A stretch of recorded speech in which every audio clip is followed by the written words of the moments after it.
Bonjour.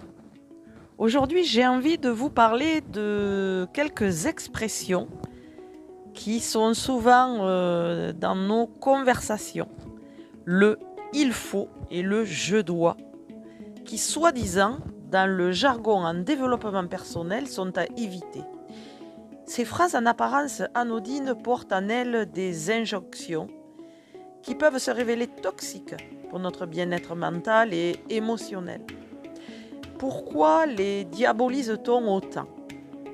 Parce qu'elles introduisent une notion de contrainte et de pression qui nuit à la motivation et à l'estime de soi.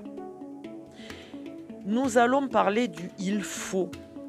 Et ce « il faut » nous renvoie à une norme extérieure. Cela crée une distance entre nos actions et nos aspirations personnelles.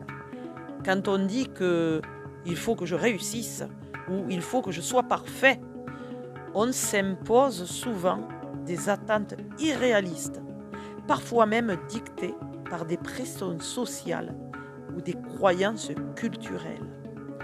Cela peut générer un stress inutile car nous cherchons à correspondre à des standards qui ne sont pas forcément les nôtres. Et de la même manière, le « je dois » sous-entend une obligation. On se place dans un cadre rigide où on est prisonnier de la nécessité de faire quelque chose, que cela nous plaise ou pas. C'est une formule qui renforce l'idée de devoir plutôt que de choix. Et dire « je dois faire du sport », par exemple, crée un rapport négatif à l'activité, transformant ce qui pourrait être un moment de plaisir plutôt qu'une corvée. Avec le temps, cela peut éroder la motivation intrinsèque, cette énergie qui provient de nos désirs et envies profondes.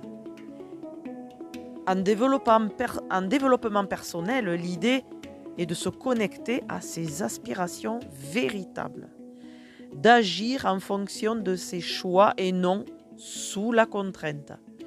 Plutôt que d'utiliser le « il faut » ou le « je dois », je vous encourage à utiliser des phrases plutôt libératrices comme « je choisis » ou « j'ai envie de ».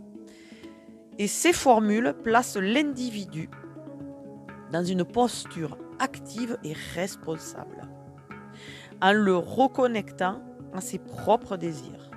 Cela change tout, de dire « je choisis de faire du sport et j'ai envie de réussir ». Ça donne un élan positif à l'action, car celle-ci devient alignée avec nos propres besoins. Cette nuance dans le langage est essentielle en développement personnel et dans notre quotidien, car ces mots que nous employons influencent notre perception et nos comportements. Se libérer des « il faut » et « je dois », c'est se donner la mission de vivre en accord avec soi-même, de redécouvrir le plaisir dans chaque action et d'agir par conviction plutôt que par contrainte. À bientôt!